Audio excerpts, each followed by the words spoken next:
losing your dad in 2020 and then also losing your mom in 2021 and losing your mom on your dad's birthday, all of this could really be very devastating. We had a funeral Thanksgiving Mass for my mother.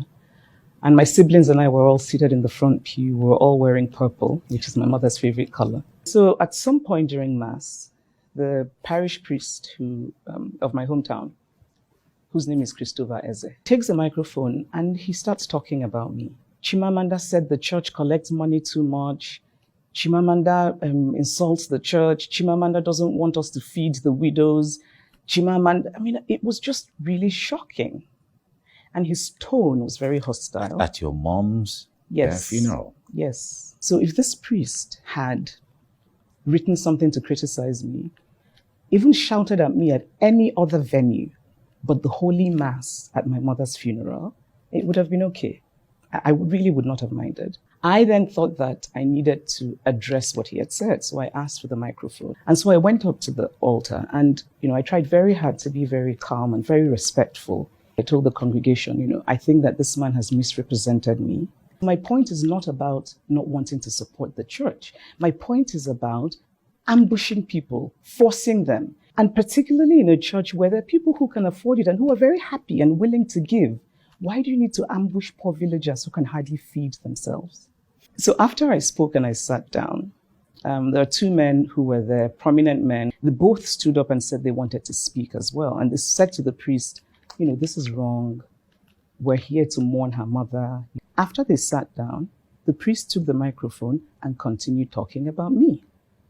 Chimamanda should not be saying anything. And at this point, the ordinary people in the church just got upset. They started shouting. They said, Father, Uzugozie, Father, that's enough.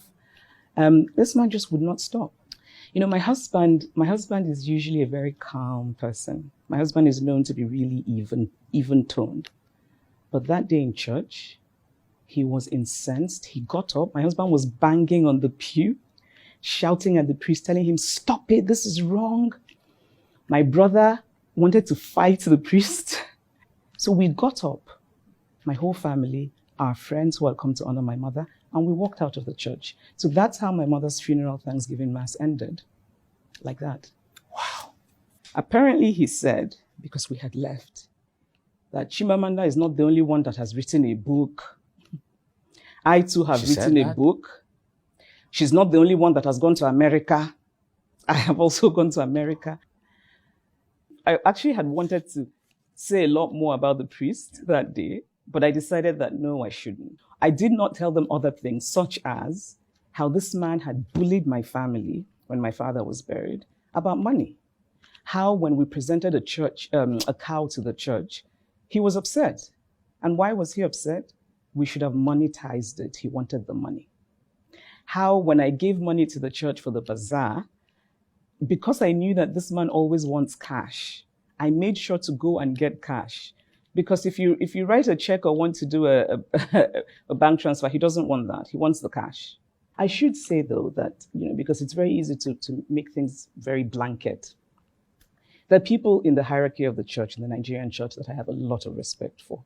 And there are people who, there are people like Cardinal Onayekon, who is a great Christian and a great thinker. People like Archbishop Obinna, people like Bishop Akubeze. How has this impacted the grieving process for you? It's very difficult. It's very, very difficult. And like I said, it's not even about me. I think that my mother deserved so much better. My mother deserved respect. My mother deserved courtesy. My mother never did anything to that man. My mother gave to the church. My mother gave to him. I can tell you stories of my mother.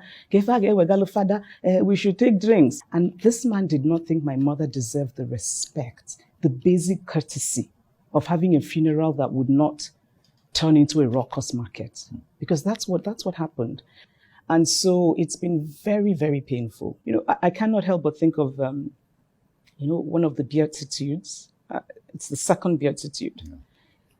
Yeah. Blessed are those who mourn, for they shall be comforted. We were not comforted. And that priest failed. He failed he failed terribly at his duty. Instead of comforting us, he increased our pain. My siblings and I were so bitter.